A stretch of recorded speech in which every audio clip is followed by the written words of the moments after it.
estamos de volta. Obrigado por ter ainda estado conosco e ainda a parte possivelmente mais interessante. Mas, Dan, falamos sobre taxa de câmbios terminando. Vamos falar sobre outra moeda que é meio novo. Os criptomoedas. Eu vou deixar você começar, depois eu adiciono meus pensamentos. John, eu vou te dizer o seguinte, os meus estudantes sempre me perguntam sobre isso. Então, naquela visão de diversificação de risco, se os meus estudantes, eles têm muitas perguntas sobre isso, mas se eles quiserem colocar um pequeno porcentagem em cripto, eu não sou contra, o curto prazo, é divertido e tal. Mas eu acho que as perguntas que eu faço para os estudantes basicamente é o seguinte: por que eu tenho um problema com cripto? Quais são as argumentações que me dizem que cripto é a moeda do futuro? Bom, a primeira argumentação, que eu escutei muito, especialmente em bitcoins, é a questão de você mine o recurso. E você mine através de você minera esse recurso através de uma questão de energia necessária para gerar e pelo algoritmo, né? E esses servidores, por exemplo, muitos deles são localizados na China. Muita gente fala isso. Bom, a minha resposta para isso é o seguinte: primeiro que não há algoritmos que não sejam possíveis de hackear. Então, um dia alguém vai hackear, e aí já hackearam, inclusive, outros criptos, não bitcoins, mas outros criptos, e aí o seu dinheiro foi para o baubau. Segundo, que eu trabalhei na China durante alguns anos, eu diria que se a China tem que escolher entre energia para a sua população e suas empresas, ou para um servidor de cripto, eu acho que a China não vai pensar duas vezes. Então, essa ideia de mineração baseada em algoritmo e em utilização de energia, eu sou muito desconfiado. Terceiro ponto é que, no final das contas, bancos centrais têm um monopólio sobre o dinheiro, isso é fundamental. E eu não estou vendo o Banco Central, não vejo o Fed, por exemplo, alegremente deixar o seu monopólio sobre a moeda para permitir criptos como moeda, por exemplo. Então, eu acho que cripto tem sua vantagem, principalmente onde você precisa lavagem de dinheiro, por exemplo. Então, o futuro dessas tipos de moeda é ali.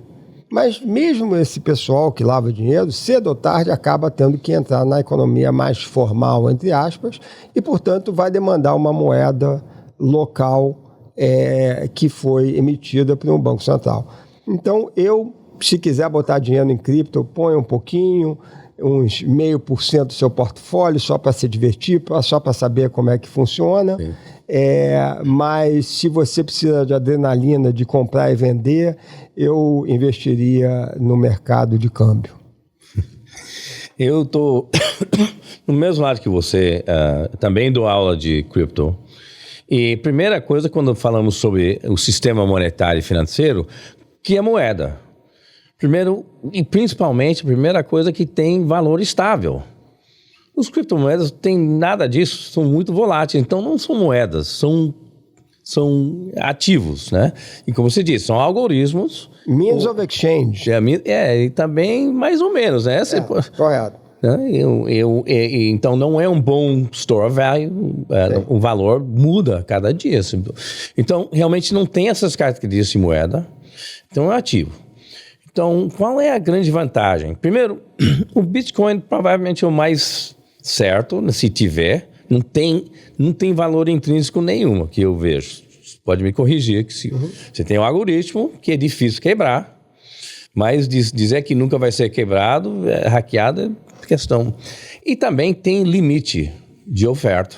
E o Bitcoin disse, nós vamos emitir esse, e os mineradores podem pegar esse montante esse ano, emitimos mais metade disso até zero. Estamos chegando a zero, então vai ter uma oferta fixa.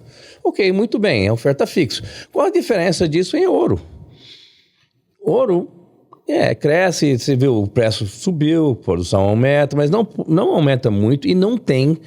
Ouro realmente não tem valor implícito, intrínseco, né? Não é usado mais em industrial, não é muito pouco chega a ser na joalheria, trincos de de pessoas, né? Então, qual é a grande coisa? É que é muito difícil de ser reproduzido sem, e criptomoeda é a mesma coisa. Então, se você acha que a sua barra de ouro tem algum tipo de infiltração de outra coisa, é só colocar no forno e ver se a coisa as coisas contaminantes sobem, como prata e tudo isso, que vamos falar de milênios sobre ouro nesse tipo. Mas o ouro é uma pura bolha. Por que você compra ouro? Porque alguém vai comprar de você no futuro. Isso é uma bolha, essa definição de bolha. Então, eu não vejo muita vantagem do criptomoeda sobre ouro. E vamos ver, é interessante a tecnologia, é o algoritmo, mas eu realmente fiz um podcast uns meses atrás com um trader que trada criptomoeda, mas ele também está meio no mesmo lugar que nós. Deixar por aí.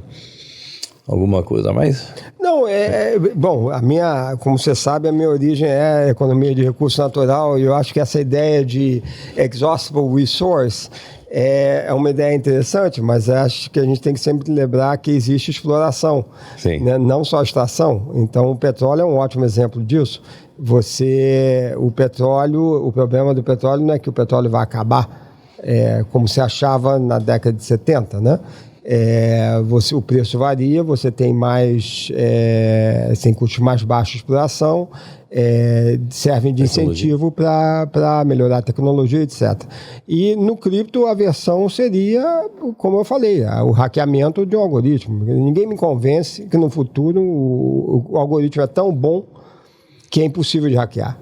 Vai ser brasileiro ou chinês. Então eu diria que eu levaria essa ideia do cripto com muito cuidado, porque vejo certas vantagens. Acho que means of exchange, store, unit of account, como você falou, ele cumpre o requerimento do dinheiro, mas storage of account, storage of value, não.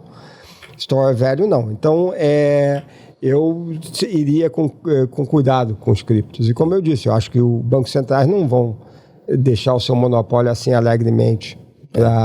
E estão falando em emitir sua própria moeda. Claro, né? emitem sua moeda digital, que faz todo sentido, porque tem uma vantagem em termos de means of exchange e unit of account.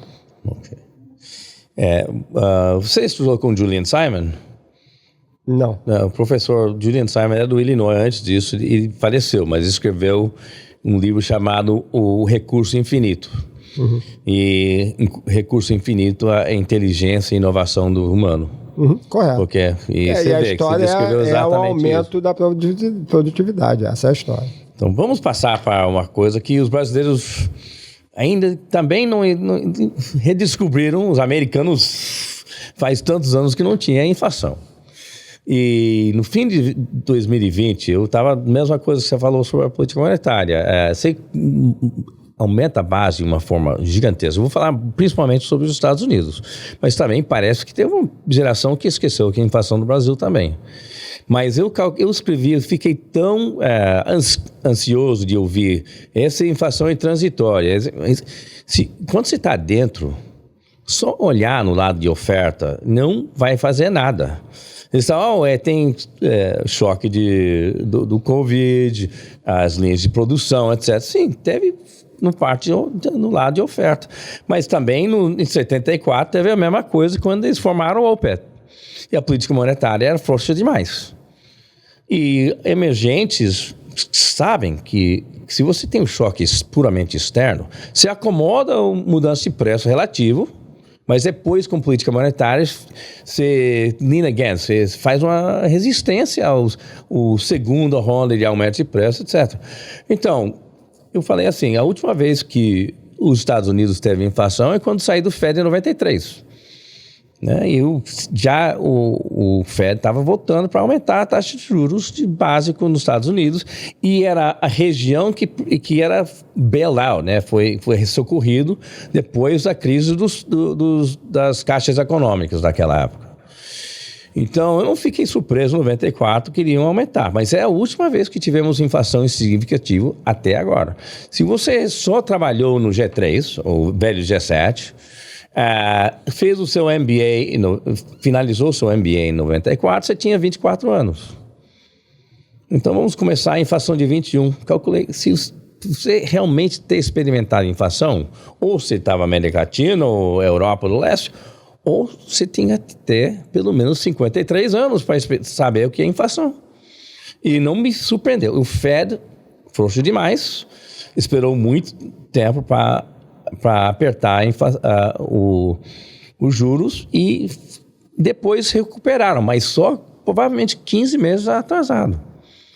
E agora chegamos esse ano agora, a questão é que se a taxa básica chegou a um pico, temos uma coisa estranha acontecendo no Fed. Cada um dos governadores e os presidentes dos regionais diferem publicamente de opinião, mas quando vem a votação não tem divergência nenhuma. Estamos no pico de incerteza sobre a taxa de juros e não estão. E para mim, o Banco Central do Brasil fez correto. Eles fizeram um overshooting, foram para cima, para tampar as expectativas inflacionárias. Aqui não aconteceu. Pararam de apertar e agora estão orando para a inflação continuar a baixar. E não está. Vou passar por dentro agora. Olha, eu acho que para mim está bastante claro. Quer dizer, eu acho que o comportamento do Banco Central do Brasil foi muito mais racional em termos econômicos do que do Banco Central americano. E eu diria que esse comportamento estranho não começa agora, ele começa de fato em 2019. Se você olhar a política de juros naquela época, o esperado seria que eles aumentariam a taxa de juros, dado que os Estados Unidos estava num hiato positivo do PIB. Mas ele optou por não, e foi aquela famosa inversão do yield curve daquela época, né, do Treasury Bond, que foi em março de 2019. Quando bate de duas uma, ou eles já achavam que haveria uma recessão em 2019, ou teve uma influência política ali que que o Fed não se sentiu confortável de aumentar a taxa de juros. Quando bate o Covid, aí o resultado foi o que foi. Depois disso, os Estados Unidos vêm, aliás, desde 2008, na minha opinião, os Estados Unidos vêm com o problema de moral hazard. Você penaliza os savers e o pessoal que poupa e não toma, e é mais avesso ao risco, que são pessoas que você talvez queira mais na sua sociedade, e você premia os não pagadores de impostos e os que tomam risco excessivo. Porque efetivamente você sabe que mais cedo ou mais tarde você vai ser bailed out pela sociedade, pelo taxpayer. E quanto maior você né? E isso daí vai ter que, de algum momento, isso tem que acabar. Quer dizer, você começou a sua apresentação com o exemplo do Silicon Valley. Isso é um ótimo exemplo. Olha, agora, se eles salvaram o Silicon Valley e o Republic Bank, por que não o meu banco vai ser salvo também? Né? O que o meu banco tem, o average Joe banco da esquina tem diferente? Deveria ser salvo também pelo Fed, não é isso? É o moral hazard. Então, se você me perguntar, eu acho que não tem escapatória. A taxa de juros nos Estados Unidos deveria ter aumentado mais e, de alguma forma, eles vão ter que diminuir essa relação dívida-PIB, que hoje é muito alta nos Estados Unidos. E como eu não vejo, no curto prazo, um aumento de produtividade grande, vai ter que ser através de impostos e taxas de juros. Não vai ter outra coisa. Vamos ter que ter uma pessoa que discorda de nós, que eu estou na mesma aí. Realmente o Fed, também a reação do Fed depois do Covid não era correta. O Covid era um choque real. O choque de 2008 era financeiro. A reação era perfeita. O mercado financeiro fechou. Sim. Congelou. Então era perfeito. Duraram tempo demais para normalizar as coisas e também eles estavam muito casados com a ideia de ter um portfólio gigantesco de bônus. Mas isso não é um remédio para tudo. e realmente criaram... Esse moral hazard já veio de 2008, 2009, mas agora estão corrigindo. Mas quando o Fed, e não vou falar pau, porque o chairman, mas ele não tem ele é um ditador, mudou para ser mais apertado, disse, não queremos reproduzir os anos 70, mas ainda estamos chegando... Too little, too late, na minha opinião. Acho que eles devem tinham que pelo menos tampar as expectativas. Você pode baixar os juros depois, mas é difícil achar que eles vão baixar os juros esse ano. E não deveriam. Mas junho já foi jogado para fora e temos a eleição presidencial. Exato. O Fed não quer atuar numa situação. John, a gente está chegando no fim, né? Vamos resumir esse negócio. Sim, não, eu queria agradecer a Dan. Mas antes vamos fazer o resumo.